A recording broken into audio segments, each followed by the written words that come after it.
Indian രാഷ്ട്രീയം നേരിടുന്ന ഏറ്റവും വലിയ ഒരു കാലഘട്ടത്തിൽ നേരിട്ട ഏറ്റവും വലിയ പ്രതിസന്ധികളിൽ ഒന്ന് എന്ന് പറയുന്നത് കുടുംബാധിപത്യമാണ്. നമുക്കറിയാം, ഏതെങ്കിലുമൊക്കെ കുടുംബത്തിൻ്റെ ഭാഗമായിട്ടുള്ള നേതാക്കൾ, അവരുടെ ചെറുമക്കൾ, അവരുടെ മക്കളുടെ മക്കൾ, അവരൊക്കെ ഒരു പാർട്ടിയുടെ താക്കോൽ സ്ഥാനത്ത് തുടർച്ചയായിരിക്കുക. അത് നെഹ്റു കുടുംബം അതിൻ്റെ ഏറ്റവും പ്രത്യക്ഷമായ ഉദാഹരണമാണ്. പക്ഷേ അത് നെഹ്റു കുടുംബത്തിൽ മാത്രം ഒതുങ്ങുന്നതല്ല. ബീഹാറിലേക്ക് ചെന്ന് കഴിഞ്ഞാൽ അവിടെ ലാലു പ്രസാദിൻ്റെ കുടുംബമുണ്ട്.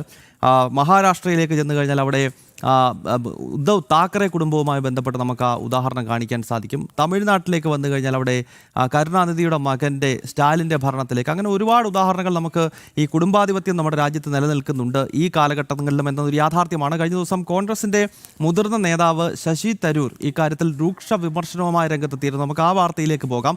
കുടുംബാധിപത്യത്തിനെതിരായ തരൂരിൻ്റെ വിമർശനത്തിൽ പുകയുകയാണ് കോൺഗ്രസ്. പരസ്യ പ്രതികരണത്തിന് സംസ്ഥാനത്തെ നേതാക്കൾ ഇതുവരെയും തയ്യാറായിട്ടില്ല. എന്നാൽ കടുത്ത അതൃപ്തിയിലാണ് പ്രതിപക്ഷ നേതാവ് വി ഡി സതീശൻ അടക്കമുള്ളവർ. വിവരങ്ങൾ പ്രജിത് മോഹനാണ് നൽകുന്നത്. പ്രജിത്ത്, ഈ വി ഡി സതീശൻ്റെ അതൃപ്തിയുടെ അടിസ്ഥാനം എന്താണ്? ശശി തരൂർ ഈ മംഗളം പത്രത്തിനകത്ത് എഴുതിയ ലേഖനം എന്ന് പറയുന്നത് ഒരു പച്ചയായ യാഥാർത്ഥ്യമാണ്.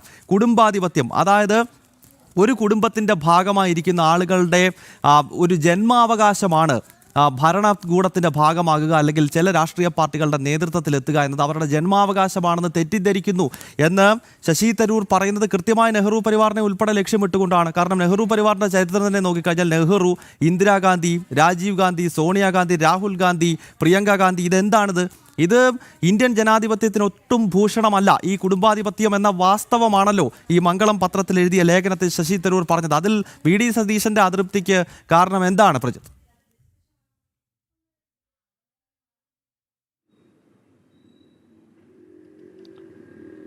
ഗൗതം, സാധാരണഗതിയിൽ കോൺഗ്രസിലെ ഒരു നേതാവും ഒരണി പോലും പറയാൻ അനുവദിക്കാത്ത, അല്ലെങ്കിൽ പറയാൻ ധൈര്യപ്പെടാത്തൊരു കാര്യം തന്നെയാണ് ശശി തരൂർ പറഞ്ഞു വെച്ചിരിക്കുന്നതും. കോൺഗ്രസിൻ്റെ വർക്കിംഗ് കമ്മിറ്റി അംഗം പോലെയുള്ള അത്ര വലിയ ഉന്നത സ്ഥാനങ്ങളിൽ ഇരിക്കുന്ന ഒരാളായതിനാൽ തന്നെ ആ തുറന്നു പറച്ചിലിന് അതിൻ്റേതായ പ്രാധാന്യമുണ്ട്.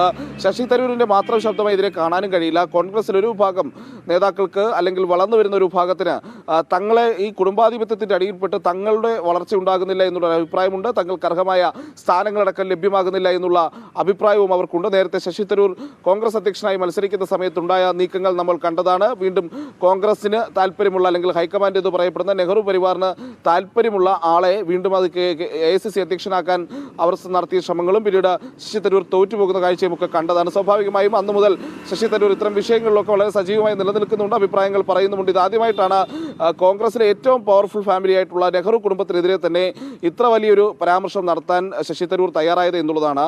വി ഡി സതീശൻ്റെ അതൃപ്തി എന്നുള്ളത് സ്വാഭാവികമാണ്. കാരണം ഒന്ന്, ഈ കോൺഗ്രസിനകത്ത് ഹൈക്കമാൻഡിലായാലും ശരി, താഴേക്കിടയിലുള്ള സാധാരണ പ്രവർത്തകരായാലും ശരി, ഇത്തരം പരാമർശങ്ങൾ, പ്രത്യേകിച്ച് ഈ നെഹ്റു സോണിയുടെയും രാഹുലിൻ്റെയും പ്രിയങ്കയുടെയും ഒക്കെ ഇത്തരം ഒരു ക്ലെയിമിനെ പറ്റി, അല്ലെങ്കിൽ ഇത്തരമൊരു അവസ്ഥയെക്കുറിച്ച് മറ്റാരും അങ്ങനെ ഒരു പരാമർശം പോലും നടത്താൻ തയ്യാറാകാത്ത സാഹചര്യമുണ്ട്.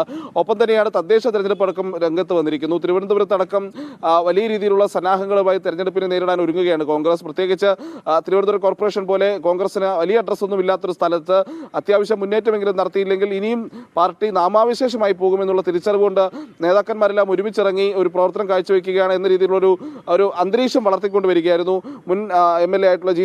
ശബരിനാഥിനെ അടക്കം രംഗത്തിറക്കിക്കൊണ്ട് ഈ രീതിയിൽ വലിയ പ്രവർത്തനം കാഴ്ചവെക്കുന്നു എന്നുള്ളൊരു പ്രതീതി സൃഷ്ടിക്കുന്ന സമയത്താണ് അതേ സ്ഥലത്തെ MP, തിരുവനന്തപുരത്ത് തന്നെ MP, കോൺഗ്രസിലെ കുടുംബാധിപത്യമാണ് കോൺഗ്രസിൽ എന്ന സന്ദേശം നൽകുന്ന രീതിയിൽ പാർട്ടിയുടെ ഏറ്റവും വലിയ നേതൃത്വത്തിനെതിരെ തന്നെ പരാമർശങ്ങളുമായി രംഗത്ത് വന്നത്. അപ്പോൾ സ്വാഭാവികമായും പാർട്ടിക്ക് വീണ്ടും പാർട്ടിയുടെ ഒരു കൂട്ടുത്തരവാദിത്തമില്ല, അല്ലെങ്കിൽ പാർട്ടി ഒറ്റക്കെട്ടായി പ്രവർത്തിക്കുന്നില്ല, പാർട്ടിയിൽ വീണ്ടും വിഭാഗീയതയ്ക്ക് കളമൊരുക്കും തുടങ്ങിയിട്ടുള്ള ആശങ്കകൾ ആ പറയുന്ന വിഭാഗത്തിനുണ്ട് എന്നുള്ളത് യാഥാർത്ഥ്യമാണ്. അങ്ങനെ ശശി തരൂർ പറഞ്ഞതൊരു യാഥാർത്ഥ്യമാണെങ്കിലും അത് തങ്ങൾക്കുണ്ടാക്കുന്ന വലിയ തിരിച്ചടി അവർക്ക് ബോധ്യമുണ്ട്. അതോടൊപ്പം തന്നെ കോൺഗ്രസ് കുടുംബത്തോടുള്ള വിധേയത്വവും ഈ പറയുന്ന അതൃപ്തിക്കൊക്കെ കാരണമായിട്ടുണ്ട്.